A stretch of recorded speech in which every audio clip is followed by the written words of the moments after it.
Oh yes, the taste of a nice donut. It's 2:37. I'll put my other electrical bullets, which I went home and charged up, the old ones, in my jacket. I think I'm going to need my jacket, fellas, so I'm just going to put that on now, and I can eat my donut and go. Thinking of trying to make this an hour and a half journey, keep it down to an hour and a half. Take my bag with me just in case, you never know when a plastic bag can come in handy. Get in my snake or something. Just put my clock in the pocket there, and I think we're going to be off. Take my drink with me, always put the lid on it. Okay, you can see the pooling of the water there.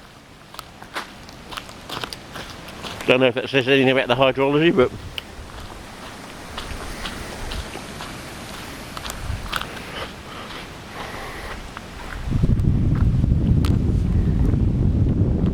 okay.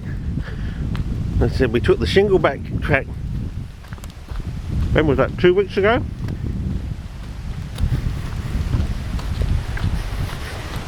We're now going to take this side, the Mountain Bold Ridge track.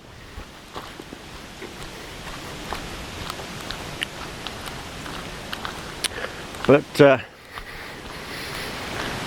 remember I mentioned that basically about 2/3 of the rivers in Australia don't flow to the ocean? Well, that's mainly on the eastern side of the continent, because the inland sea, there was such a weight, you know, because water has weight, of course, pushing down,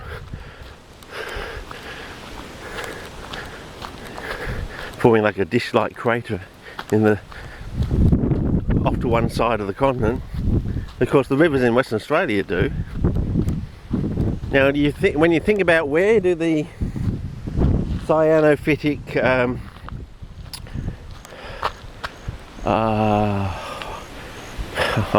for some reason I've got the word craton in my mind for me, you know, and the nodulated cyano, what are they called? I've forgotten now. When I remember, where do they occur? Off the coast of Western Australia.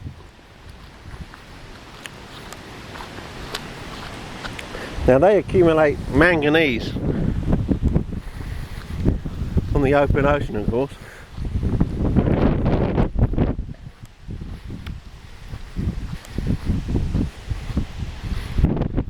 I might just take a wander in here first, see how we go. Because if the ocean, the rivers flow to the ocean from there, like the Swan Valley and things like that, you look at the area of serpentine in Western Australia, it must imply that some nickel is being washed out to the ocean. So there you go, you've got your connection there between your manganese and your nickel there, and your cyanophyta in your stromatolites, that's the word, stromatolite.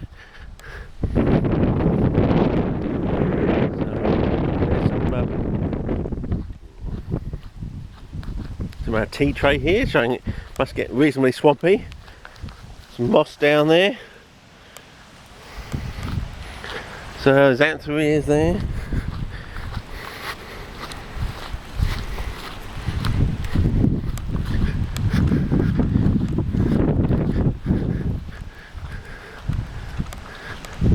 So maybe there's another valley with a similar sort of vegetation as the one we went through, I think, a week or so ago. And we just went through something very similar in the previous clips. As I said, in my day, back in those days, I had these great big bulky 45-minute VHS little cassette things. You know, you can only stick so many in your bag. They're expensive, you know. They're basically the price of a VHS, you know, cassette thing, you know. Because that's basically what they were, but only a small version. Some camcorders actually had VHS cassettes, you open them and whack one in, sort of thing. But anyway, So you can see it's starting to connect the dots, you know.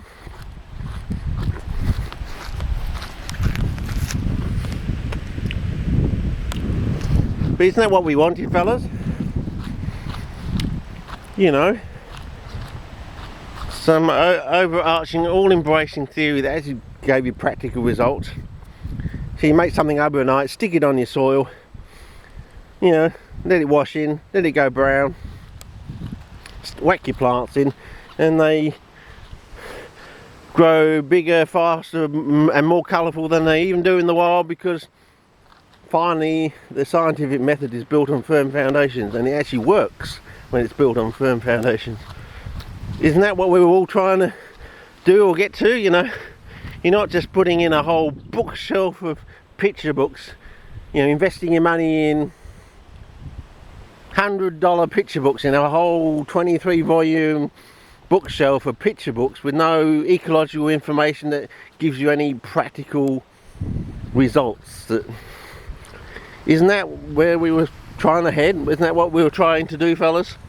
Now this is interesting because it looks like we've got a hillside, a tea tree, which means we must have water either flowing downhill or coming from some sort of seepage area.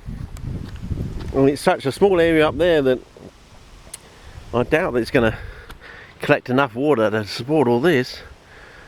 So be interesting what grows in between down there. As I said, you never know if you never go. I'm not sure even if Donnie and I, there's plenty of food resource there. Anyway, it's probably time to start a new clip. Maybe I'll just get out here and have a bit of a look for the vista. As I said, my idea today is just, it's a look-see recce sort of thing. So try and backtrack and find this road that came out to,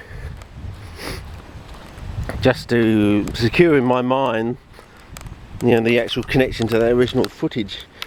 The other part B, I think, it must be on another cassette somewhere in the lockup, I would think.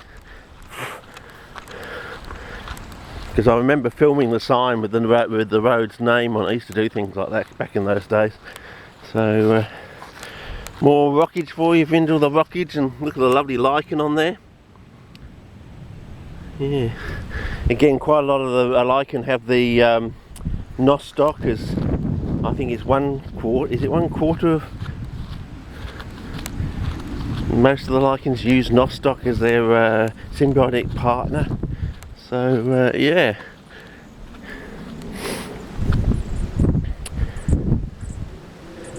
Yeah. But I think the key point though with some of the commercial places is the festooning of the pots with liverworts.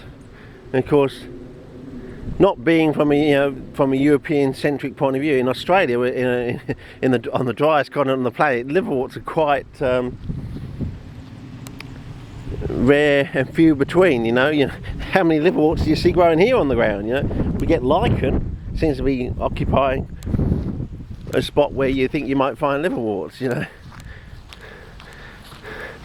but to make that European connection, when you had some of the European members of my Carnivorous Plant Society looking you dumbfounded in the face when you're giving them the low nutrient, no nitrogen and all that sort of no calcium spiel, and they gave me this funny look, which years later was basically think, are you lying to me?